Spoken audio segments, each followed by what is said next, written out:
Noong mga unang araw, sangayon sa kasaysayan, sa Berbanyang kaharian ay may haring hinangaan. Pangalan ng haring ito ay mabunying Don Fernando. Sa iba mang mga reyno, tinitingnang maginoo. Kabiyak ng puso niya ay si Doña Valeriana. Ganday walang pangalawa, sa bait ay uliran pa. Sila ay may 3 anak, 3 bunga ng pagliyag. Pinatan at magigilas, sa reyno ay siyang lakas. Si Don Pedro ang panganay, may tindig na pagkainam. Gulang nito ay sinundan ni Don Diegong malumanay. Ang pangatlo'y bunso, si Don Juan na ang puso, sutlang kahit na mapugto, ay puso ring may pagsuyo.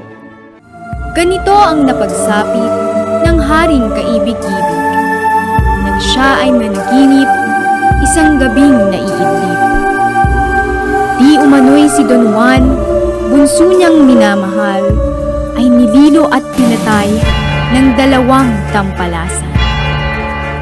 Nang patay na'y inihulog sa balong hindi matarok, ang hari sa kanyang hulog, nagising na nalulunod.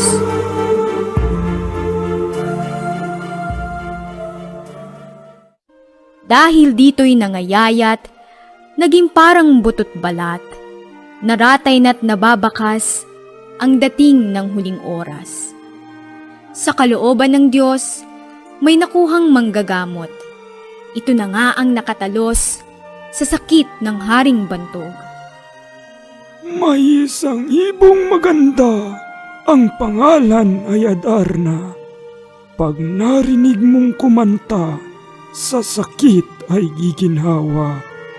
Kaya mahal na monarka, iyan po ang ipakuhat. Gagaling na walang sala, ang sakit mong dinadala.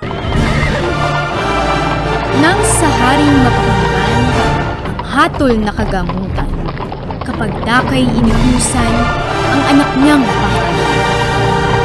Si Don Pedro'y tumalima sa utos ng haring ama. Iginayak kapag daka, kabayong sasakyan niya.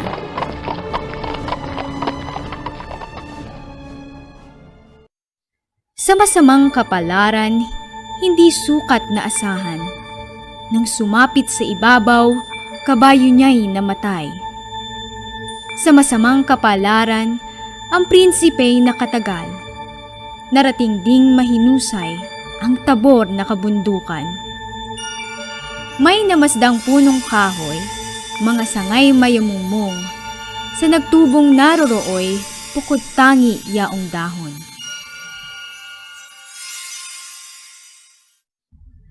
Natira sa pamamanglaw at inip ng kalooban, yamang walang hinihintay, mamahinga ang mainam.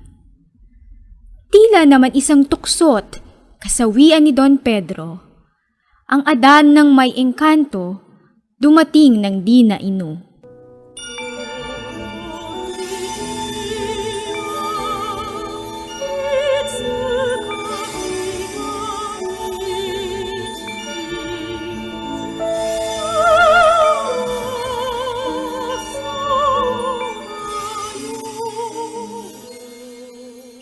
Ugali nitong Adarna, matapos ang kanyang kanta, ang siya'y magbawas muna bago matulog sa sanga. Sa masamang kapalaran, si Don Pedro'y napatakan, biglang naging batong buhay sa punong kinasandalan. Si Don Diego'y inatasang hanapin ang naparawal. Ang prinsipey di sumuway at noon di nagpaalam.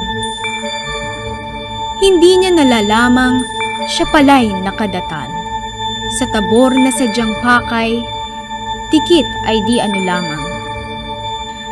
Noon niya napagmalas ang puno ng Piedras Platas. Dahot sangay kumikintab, ginto pati mga ugat. Nang ang gabi lumalim na, kalangitan ay maaya. Si Don Diego'y namahinga, sa batong dooy nakita. Sa upoy di natagalan, ang prinsipeng naghihintay. Ibong Adarna'y dumatal mula sa malayong bayan. Sa lambing ng mga awit, ang prinsipeng nakikinig. Mga matay na napapikit, nakalimot sa daigdig. Matapos ang pagkukoplas, ang Adarna ay nagbawas. Si Don Diegong nasa tapat, inabot ng mga patak. Katulad din ni Don Pedro, siya'y biglang naging bato. Magkatabi at animoy, mga puntod na may multo. Nainip sa kahihintay, ang Berbanyang kaharian.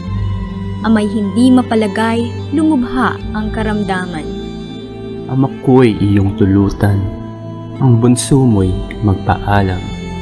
Ako ang hahanap naman ng iyo pong kagamutan. Ang bindisyo'y iginawad ng may luhang nalalaglag. Gayun din ang inang liyag, kalungkutay di masukat. Di gumamit ng kabayo sa paglalakbay na ito. Tumalaga ng totoo sa hirap na matatamo. Dooy kanyang natagpuan, isang matandang sugatan. Sa hirap na tinataglay, lalambot pusong bakal. Sa lalagya'y dinukot na yaong tinapay na dala. Iniabot ng masaya sa matandang nagdurusa. Mulit-muling pasasalamat ang masayang binibigkas at sa nais makabayad sa prinsipe nagpahayag. Kaya ngayon ang bilin ko ay itanim sa puso mo. Mag-ingat kang totoo at nandi ka maging bato. Sa puok na natatanaw ay may kahoy kang daratnan. Dikit ay di ano lamang, kawili-wiling titigan. Doon huwag kang titigil at sa ganda'y mahumaling sapagkat ang mararating ang buhay mo'y magmamaliw. Sa ibaba'y tumanaw ka, may bahay na makikita. Ang naruroong tao'y siyang magtuturo sa Adarna. Humayo na si Don Juan sa dampang kanyang natanaw. Pagtao po ay dinungaw ng ermitanyong may bahay. Inanyayahang pumanhik, maya-maya pa'y nagniig. Ermitanyo ay kay bait, kay Don Juan may pag-ibig. Lahat na po ay binata ng dahilan sa Adarna. Ibong matamis kakanta na lunas sa aking ama. Don Juan, iyong hanap mo'y paghihirapan mong totoo. Ang Adarna'y may engkanto na wala pang tumatalo. 7 awit na maganda, 7 rin at iba't iba, sa balahibong itsurang ilalabas ng Adarna. Upang iyong matagalan, 7 kantang may inam, kita ngayon ay bibigyan ng sa antok ay panlaban. Naririto ang labahat, 7 dayap na hinugna, iyong dalhit ng wag kang talunin ng engkantada. Bawat kantang pakikinggan, ang palad mo ay sugatan, saka agad mong bigaan ng dayap ang hiwan laman. Matapos ang 7 kanta, magbabawas ang Adarna.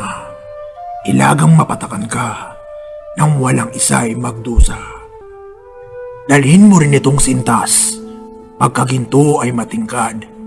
Itali mo pagkahawak sa Adarnang mag-aalpas. Yumao na si Don Juan sa tabor na kabundukan. Nang maagang maabangan, yaong ibong kanyang pakay. Ngunit hindi natagalan sa ganitong paghihintay at kanya nang natanawan ang Adarna'y dumaratal. Pagkalapag ay naghusay ng kanyang buong katawan. Ang pagkantay sinimulan, tinig ay pinag-inaw. Natukso ng matulog, si Don Juan nanunubok. Ang labaha ay dinukot at ang palad ay binuspos. Lamang ngumiti sa balat, pinigaan na ng dayap. Sa hapdi halos maiyak, tugoy bumukal sa sugat. 7 kantay pinagwakas nitong ibong sakdal dila. 7 rin ang naging sugat ni Don Juan nagpupuyat. Ang ibon ay nagbawas na, ugali pagtulog niya. Ang prinsipeng nakakita ay umilag kapag daka. Agad niyang sinunggaban, sa paay biglang tinangnan at kinapos ng matibay ng sintas na gintong lantay.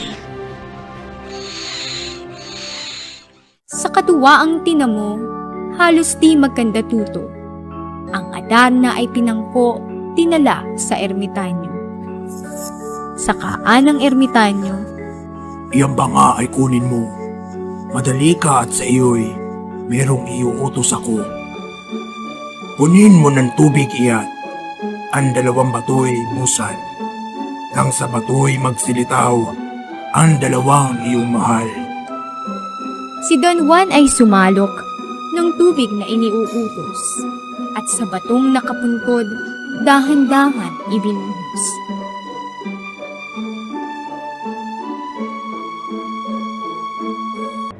Nagsilakad na ang 3, katuwa ay nag-ibayo, ngunit itong si Don Pedro may masama palang tungo. Nagpahuli kay Don Juan, kay Don Diego'y umagapay. Ito'y kanyang binulungan ng balak na kataksilan. Kaya ngayon ang magaling, si Don Juan ay patayin. Kung patay na'y iwan natin ang Adarna na may dalhin. Inumog na si Don Juan na di naman lumalaban. Suntok, tadyak sa katawan, kung dumapoy walang patlang.